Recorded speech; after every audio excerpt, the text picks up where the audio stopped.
Assalamualaikum, selamat datang kembali di Guru Gembel Channel. Sekarang kita akan membahas tentang salah satu fenomena dan isu sosial yang masih sangat sensitif bahkan ketika zaman sudah menjadi sangat modern seperti sekarang. Kita akan berbicara tentang seks bebas, perkawinan, dan poligami. Kita akan berbicara dalam sudut pandang sains, tetapi yang akan menjadi objek kajian kita adalah laki-laki.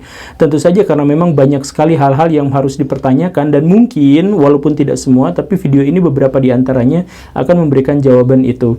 Jadi buat Baraya yang sangat penasaran terhadap tema-tema seperti ini, saya pikir Baraya harus menontonnya sampai tuntas. Jadi ayo kita mulai.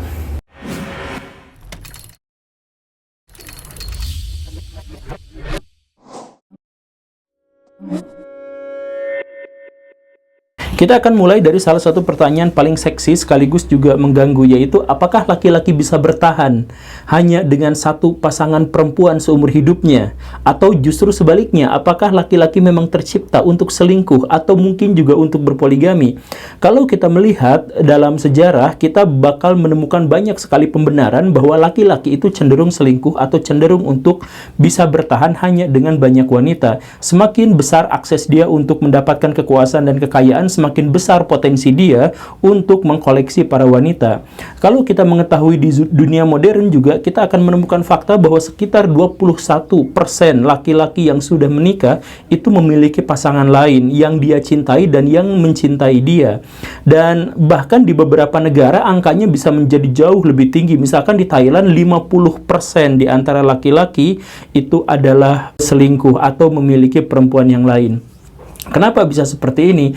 Apakah laki-laki memang memiliki gen tertentu untuk menjadi selingkuh atau berpoligami dan sebagainya? Dan hal ini pun harus kita pisahkan. Jadi Baraya begini, poligami dan perselingkuhan itu adalah dua hal yang berbeda dan berasal dari dua bagian otak yang berbeda. Sehingga kita tidak bisa percaya pada sekelompok orang yang mengatakan bahwa poligami adalah solusi dari perselingkuhan. Tidak sama sekali seperti itu. Orang yang berpoligami tetap memiliki hasrat untuk berselingkuh kalau dia memang punya keinginan untuk itu. Dan orang yang berselingkuh ketika ditawari poligami pun belum tentu mau untuk melakukan poligami, karena ini adalah dua ranah yang sangat berlainan. Jadi kita akan mulai menjawab dengan sebuah penegasan bahwa laki-laki itu adalah mamalia, dan karena mamalia maka dia memiliki organ reproduksi yang serupa dengan mamalia yang lain. Dan kalau kita misal mengetahui mamalia yang lain, kita juga ternyata akan menemukan satu pola yang kurang lebih agak mengerikan, yaitu bahwa 10% di antara semua mamalia di seluruh dunia itu monogami, 15% itu seks bebas, dan 75% itu poligami. Artinya, laki-laki itu ditakdirkan hanya 10% untuk menjadi monogami. Gimana ceritanya ya? Sebenarnya gak gitu juga, tapi gini Baraya, saya pengen menegaskan bahwa mau bentuknya seperti apapun, bentuk perkawinannya seperti apapun, itu adalah tuntutan dari proses adaptasi, tuntutan dari evolusi untuk bisa mempertahankan diri dan spesiesnya. Saya sering mengilustrasikan dalam sebuah area itu ada 10 rusa jantan dan 10 rusa betina. Visi dari si jantan adalah mempertahankan spesiesnya. Bagaimana caranya? Dengan membuahi sebanyak mungkin rahim yang bisa dia temukan. Karena semakin banyak rahim yang dia buahi, berarti semakin besar potensi spesiesnya bertahan lestari. Kan begitu. Sedangkan si betina memiliki visi yang sama, yaitu untuk melestarikan spesies, tetapi misinya berkebalikan. Karena dia adalah individu yang menanggung beban melahirkan, beban reproduksi, beban merawat anak, maka dia tidak berpikir tentang jumlah yang membuahinya, tetapi siapa yang membuahinya. Perempuan atau betina dalam hal ini membutuhkan jaminan bahwa yang membuahinya adalah jantan dengan gen terbaik. Sebab kalau gennya baik, maka dirawatnya gampang dan kesempatan bertahan hidup untuk melestarikan spesiesnya pun besar. Kan begitu. Maka kedua kepentingan ini akhirnya beradu di alam liar sehingga memunculkan si jantan-jantan ini tidak langsung mendapatkan betina, tetapi dia harus bertempur dengan jantan-jantan yang lain sehingga hanya berhasil memunculkan satu jantan dominan dan yang lain mati atau terusir. Si jantan dominan ini pada akhirnya mendapatkan hadiah, mendapatkan banyak sekali rahim yang bisa dia buahi. Sedangkan si betina akhirnya juga mendapatkan sebuah jaminan bahwa yang membuahinya adalah rusa dengan gen terbaik. karena dia mampu mengalahkan rusa-rusa jantan yang lainnya. Nah, dalam konteks ini, poligami di dunia binatang itu adalah tuntutan dari seleksi alam. Begitu. Nah, sedangkan untuk kelompok yang monogami itu juga sama. Kelompok monogami itu terjadi gara-gara tuntutan evolusi, tuntutan adaptasi, di mana betina akan mengalami kesulitan untuk bertahan hidup seandainya dia harus membesarkan dan memelihara anak. Maka jantan akan tetap setia pada mereka. Nah, dari 3 bentuk perkawinan seperti ini, manakah yang paling dekat terhadap manusia?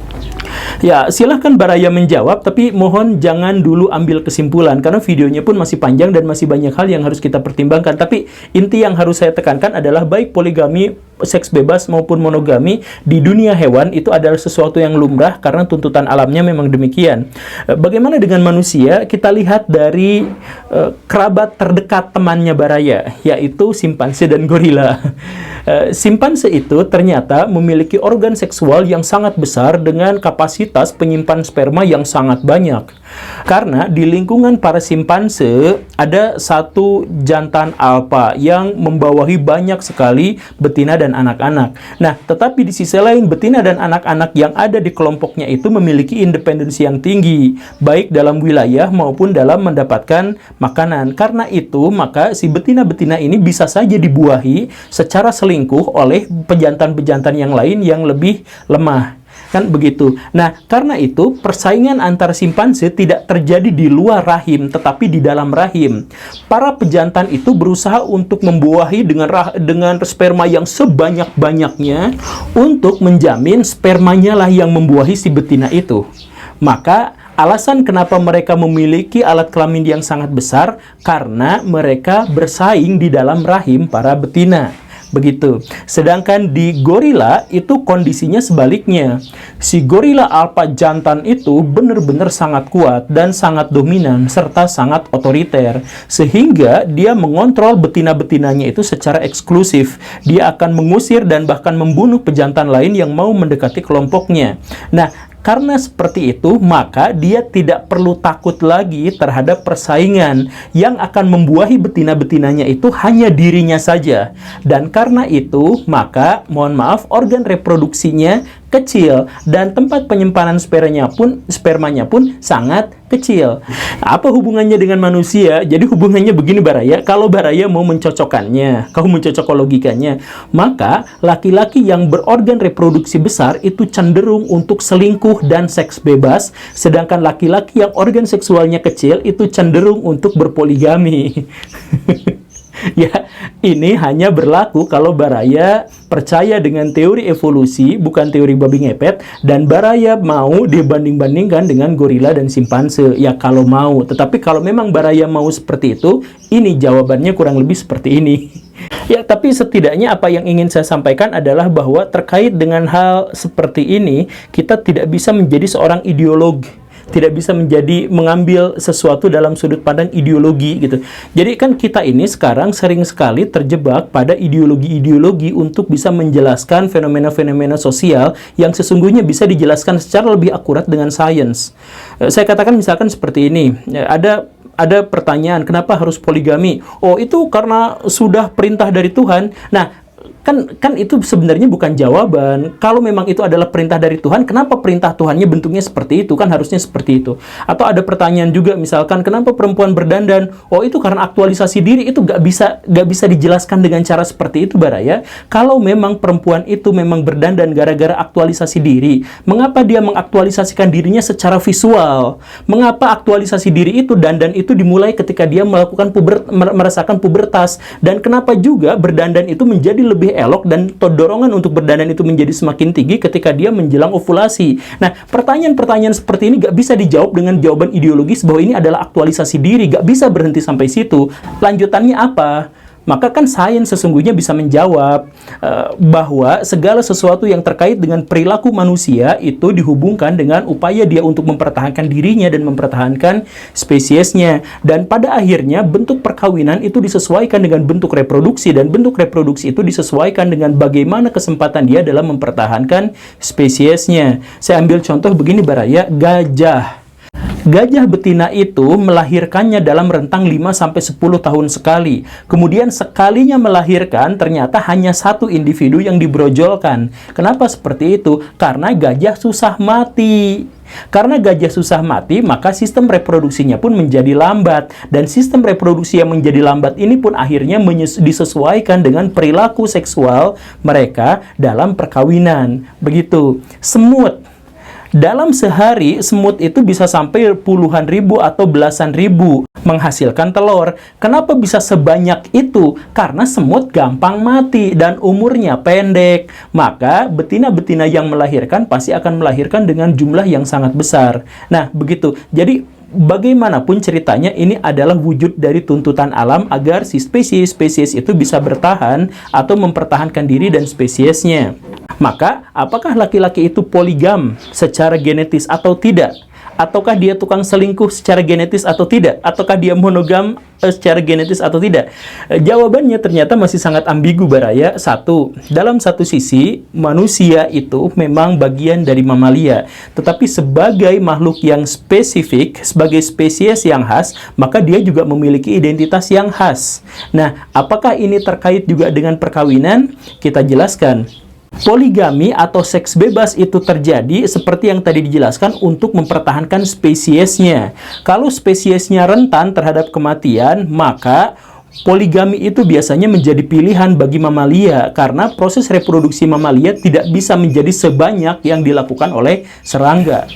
Nah, kalau pernyataan ini dibalik, maka manusia tidak memiliki alasan untuk berpoligami karena manusia itu secara fisik kuat untuk bisa bertahan hidup dan mempertahankan spesiesnya.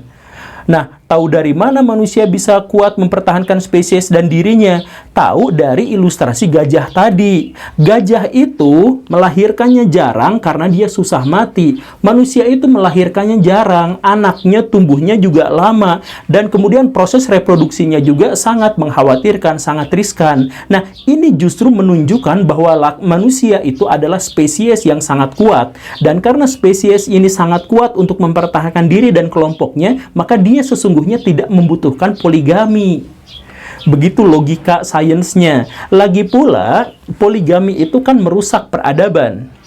Kalau Baraya adalah seorang jantan, kemudian Baraya harus berusaha membunuh atau mengalahkan jantan-jantan yang lain hanya demi memelihara betina-betina yang jumlahnya banyak, kemudian Baraya harus memelihara betina dan anak-anaknya yang di situ, maka Baraya akan terlalu sibuk sehingga Baraya tidak mungkin memunculkan sebuah peradaban. Jadi peradaban manusia yang kita kenal sekarang itu tidak mungkin muncul atau mustahil muncul kalau berlatar perkawinan berbasis poligam. Poligami, walaupun untuk beberapa suku adalah sebuah solusi, tetapi dia juga adalah beban peradaban. Misalkan, seandainya kaisar-kaisar Cina tidak berpoligami, maka dinasti-dinasti mereka mungkin akan bisa bertahan jauh lebih lama. Demikian pun hal yang terjadi di Jawa. Erlangga itu terpaksa memecah kerajaannya menjadi Janggala dan Kediri gara-gara dia punya banyak istri dan punya banyak anak yang potensial untuk menjadi putra mahkota. Nah, perseteruan Jawa sampai akhirnya membuat mereka menjadi sangat lemah itu juga muncul gara-gara poligami. Sekali lagi, walaupun praktek poligami itu ternyata memberikan solusi untuk beberapa kasus, tetapi untuk beberapa kasus yang lain ini adalah beban dari kebudayaan. Sehingga kalau kita mengambil manusia pra-sejarah atau manusia pra-aksara, kita akan berpikir bahwa sesungguhnya tidak mungkin manusia bisa menciptakan level peradaban sampai tingkat tertentu kalau praktek yang diberlakukannya itu adalah poligami. Begitu. Semoga tidak pusing, tapi kesimpulannya adalah bahwa di sini tidak ada kesimpulan karena menurut saintis sendiri bahwa secara fisiologis laki-laki itu memang ambigu. Apakah dia memiliki karakteristik untuk monogami, poligami, atau berselingkuh? Tetapi di video ini, walaupun saya tidak bisa memberikan jawaban yang pasti, setidaknya saya memberikan gambaran akan latar belakang masalah yang pasti tentang kenapa laki-laki selingkuh atau berpoligami atau mungkin juga bermonogami. Itu saja Baraya, video ini adalah untuk memancing Baraya untuk menemukan jawabannya. Terima kasih karena sudah menyimak, saya Guru Gembul, pamit. Assalamualaikum warahmatullahi wabarakatuh.